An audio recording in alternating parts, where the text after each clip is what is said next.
Salut les gars, bon, aujourd'hui on se retrouve pour une petite vidéo mécanique, donc sur une C4, donc c'est un litre 4 essence, donc c'est une vidéo qui va se dérouler en plusieurs parties, donc aujourd'hui ça sera la partie embrayage, donc je vais vous montrer comment je procède moi pour faire un embrayage et comment fonctionne un embrayage, donc voilà, c'est parti. Du coup moi premièrement ce que je fais, déjà je lève le véhicule sur ses 4 roues.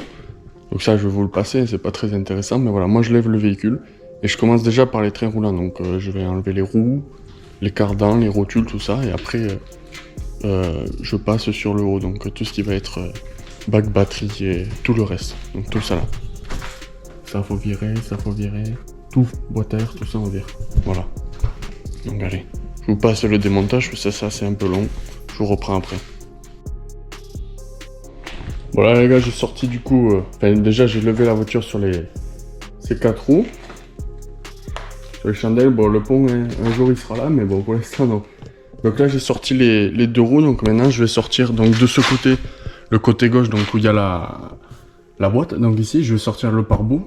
Après il faudra que je dégonde donc ma rotule de direction, mon cardan. Donc je vais sortir mon cardan. Là sur cela c'est simple, c'est deux vis comme ça, donc si quand je les sors ma fusée elle va tomber, donc le cardan après il sort tout seul, donc ça c'est nickel. Et l'autre côté, je vais faire pareil, mais je vais pas sortir le garde-boue parce qu'il n'y en aura pas besoin.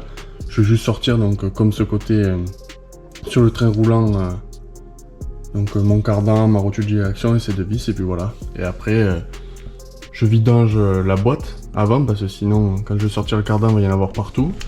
Et une fois que j'ai vidangé la boîte, tout le bas c'est bon, je peux m'attaquer en haut. Donc à sortir tout ce que j'ai dit tout à l'heure, voilà. Donc allez, c'est parti. Là les gars, il y a le capteur ABS, donc moi, là vous voyez, donc il y a le cardan, donc c'est ce que j'étais en train de sortir. Quand le capteur ABS est accessible comme ça, moi je le sors parce que c'est déjà arrivé qu'il se casse. Là, vous voyez, je l'ai sorti, il y en a pour 10 secondes, donc en vrai ça peut éviter une panne. Je parle de ça parce que ça m'est déjà arrivé, j'en ai déjà cassé un, donc c'est pour ça que je vous le dis. Moi maintenant, je prends plus le risque, c'est comme quand je fais une distrie, le capteur PMH, par exemple sur un DV6 ou quoi, ben je l'enlève. Parce que ça peut arriver qu'on l'écrase. Je parle en connaissance de cause encore une fois, voilà. Donc ça prend 10 secondes, faites-le. Ça peut éviter des galères. Voilà.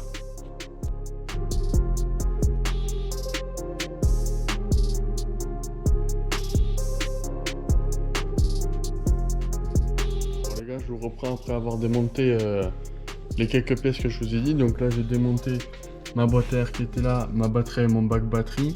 Donc là il me reste donc à sortir ma masse qui est juste ici. Mes billettes de sélecteur là qui sont là, donc faut que je les dégonde, je les sorte juste. Il reste aussi le récepteur. Donc après je vous expliquerai aussi comment ça fonctionne le récepteur. Les pièces qui vont faire fonctionner donc votre embrayage quand on l'aura déposé, je vous montrerai ça, ça sera plus accessible donc ça sera mieux. Donc là je dépose ce qui reste, je vous ai passé ces moments parce que c'est pas très intéressant, c'est que du démontage, il n'y a pas d'explication. Donc je démonte ce qui reste. Je vois aussi là il y a mon connecteur ici à débrancher. Donc je démonte tout ça et je vous reprends après. Et après on est bon pour tomber donc mon tour de boîte. Donc toutes les vis qui maintiennent la boîte. Une fois que tout ça est tombé, ben, plus qu'à sortir ma boîte. Donc voilà, mon support moteur, c'est mon support de boîte pardon, qui est ici, support de boîte. Et toutes mes vis qui sont autour, donc mon tour de boîte. Donc voilà, je vous reprends après.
le démontage, donc je vous montre ce que j'ai fait.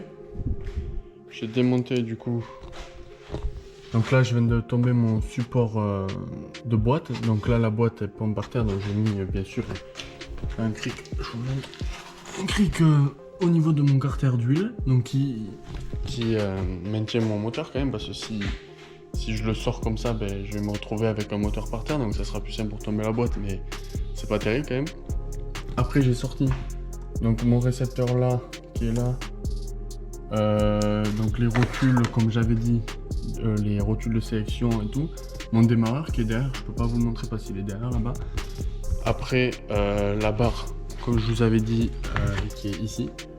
Donc là, donc on voit bien la place. Là, il me reste donc 2 vis qui maintiennent la boîte là-bas. Je sais pas si vous les verrez bien là-bas. J'en ai laissé 2 pour pas que quand je tombe mon support moteur, ma boîte tombe par terre. Donc voilà, normalement après tout est bon là. Et j'ai sorti ici aussi mon capteur PMH parce que sur ces boîtes là, donc il est dessus. Donc le capteur PMH c'est cette pièce.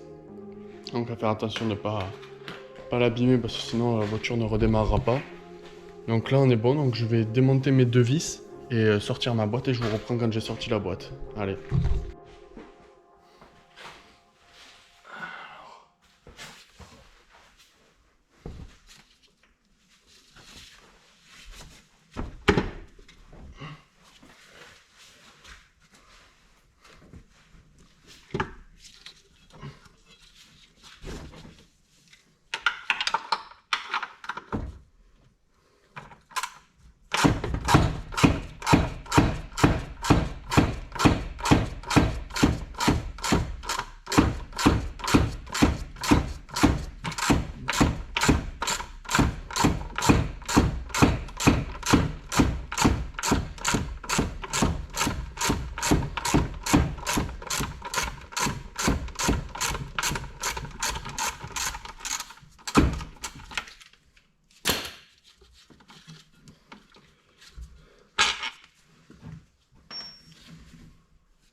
Aïe aïe aïe aïe.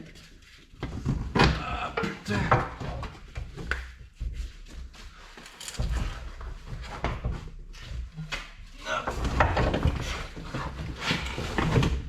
Ah viens toi.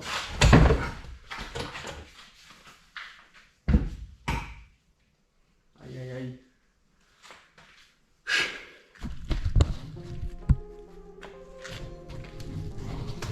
Bon, c'est déposé. La boîte est juste là. Faire un embrayage sur par terre, je vous jure, il y a un truc plus agréable, vraiment. Bon, la boîte est déposée, du coup, on va regarder en direct, donc ensemble, l'état de l'embrayage. Elle est où ma lampe? Là, ma lampe. Déjà, ce que je peux voir, donc là, vous voyez, donc ça c'est la butée. Je sais pas si vous allez bien le voir. Là, vous voyez, elle a plein de pètes. J'essaie de... Là, ceux qui connaissent, normalement c'est pas censé être comme ça. Je vous montrerai la neuve après là. Ici là, il y a un gros pet. Je la sortirai. Et on va la sortir maintenant. Vous voyez, normalement c'est toute une pièce. Et donc là elle avait lâché, donc c'était bien l'embrayage. Donc là, à la lumière, vous verrez mieux. Alors, là, elle a plein de pètes. Donc maintenant on va regarder l'embrayage. Alors, l'embrayage qui a pas l'air trop vieux mais quand même. Ouais, il a mangé quand même. Bon, dans tous les cas, moi je change tout là. Allez, je mets la boîte sur l'établi et je vous montre. Bon les gars, j'ai la boîte posée sur l'établi. Donc je viens de regarder un peu, voir si mon diagnostic était bon, donc c'est bien la butée qui avait lâché. Mais j'ai remarqué un truc, donc là vous avez ici, donc ça c'est le guide de butée. Et je vous montre juste le neuf pour que vous compreniez le problème. Je sais pas si vous réalisez le problème. Je vais vous le démonter et je vous remontre. Vous allez voir, il y a un petit problème.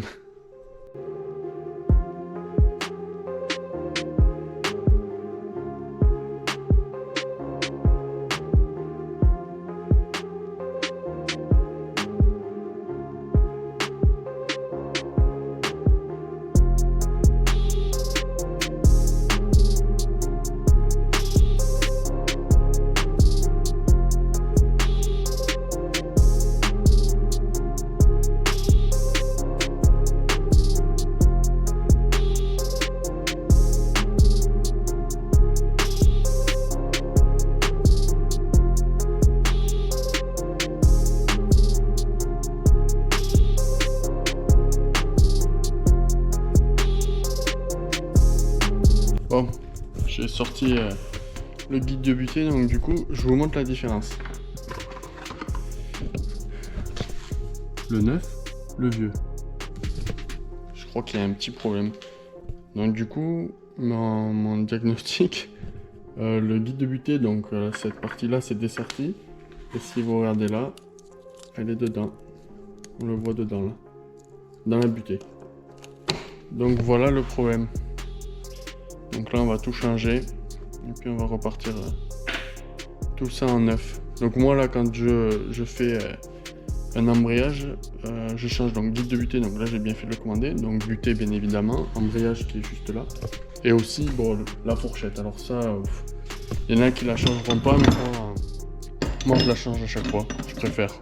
C'est pas le prix que ça coûte, donc franchement, à faire un embrayage, autant le faire bien jusqu'au bout, et à le démonter, autant le faire vraiment bien jusqu'au bout, donc moi je change tout ça, voilà. Donc je vais changer tout ça, je vais vous expliquer comment ça fonctionne l'embrayage, et puis voilà. Bon, j'en reviens aux nouvelles, et c'est pas des bonnes nouvelles. Donc j'étais en train de regarder sur mon arbre, là s'il y avait du jeu, donc il y a un peu de jeu, et quand je le fais tourner, je sais pas si vous l'entendrez. Vous avez vu là? Hop, les billes. Bon, en gros le roulement est mort. Il manque les billes, donc changement de programme, on est parti pour ouvrir la boîte. Donc, je sais pas si je mettrai dans cette vidéo, je pense que je mettrai dans cette vidéo donc le démontage de la boîte et de toute la boîte, donc toute cette partie vraiment, et je vous montre en détail comment c'est branlé dedans. Ou alors je fais une deuxième vidéo où je refais tout. Le démontage de la boîte, le changement du roulement si c'est que le roulement, voir s'il n'y a pas autre chose aussi. Et donc si c'est que le roulement, je pense que je ferai dans cette vidéo le démontage et je referai une vidéo où je remonte tout et je vous explique donc le fonctionnement de l'embrayage et tout. Donc voilà. Et je vois de la mécanique. Donc du coup, là on est parti pour démonter la boîte, donc il faut sortir ça, toutes les vis, là, tout le tour de boîte. Sortir la boîte, sortir tous les arbres dedans. Donc il y a plus de boulot que prévu, mais bon, on n'a pas le choix, c'est comme ça. Donc voilà, vous aurez du coup l'occasion de voir l'intérieur d'une boîte de vitesse pour ceux qui l'ont jamais vu. Ça va être intéressant, mais j'avais pas du tout prévu de faire ça, donc c'est pas grave. On n'a pas le choix, on va le faire, mais voilà. Bon, du coup, je sais pas comment je vais filmer ça. Je vais essayer de vous filmer soit tout le démontage ou je vais voir. Donc voilà, je vous laisse sur des petits plans et je vous reprends quand j'ai tout démonté.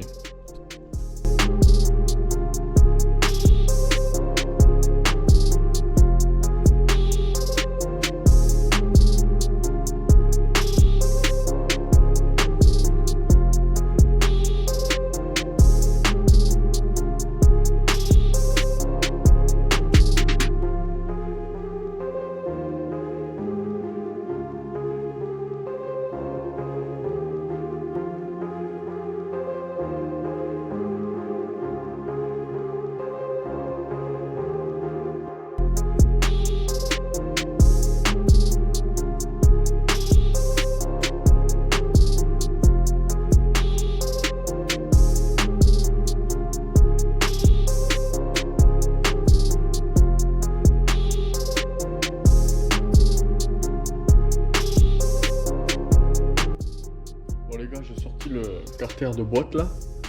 Donc là, l'arbre donc qui vient à l'extérieur de la boîte, donc là où l'embrayage se met. Vous voyez comment il est penché là, et en gros, on voit bien là. Vous voyez là, il manque la moitié des billes quoi. Je sais pas si vous le voyez, c'est lui là en bas là. Donc on est bon pour démonter tout. Mais ce qui me paraît bizarre, moi, c'est de pas trouver les billes dedans. Enfin, j'ai pas les billes dans la boîte. Donc là, c'est bourré de limaille. Mais je vois pas les billes. Je sais pas où elles sont passées. Peut-être en sortant tous les arbres, je vais trouver. Mais pour l'instant, j'ai pas trouvé les billes. Donc voilà, on va voir. Ça se fait bien. Là-dessus, c'est pour ça que je l'ouvre. Et pour l'instant, à vue d'œil, les pignons ont l'air corrects. Donc j'espère qu'il y aura rien d'autre. On verra bien. Mais s'il y a autre chose, on mettra une autre boîte. On n'aura pas le choix. Mais là, on va essayer de changer juste le roulement. On verra bien. Bon les gars, j'ai sorti mes deux arbres de ma boîte. Donc celui-là, vous voyez, c'est celui où il manque les quelques billes. Donc voilà. Je veux dire, que c'est pas... Ben regardez, voilà. Il vient de se casser la gueule. Voilà, c'est nickel, je suis content. Du coup, ben, je vais arrêter la vidéo là et puis je pense que je sortirai la vidéo donc comme ça. Et j'en ressortirai une autre où je remonte tout quand je reçois les roulements et tout. Faut que je trouve quelqu'un qui puisse me trouver les roulements. Parce que je sais pas si ça se détaille ou s'il faut que je les fasse faire sur mesure, je sais pas, je vais voir. Je tiendrai au courant sur mon Insta, si jamais je mettrai mon Insta là. Je tiendrai au courant pour ceux que ça intéresse et voilà.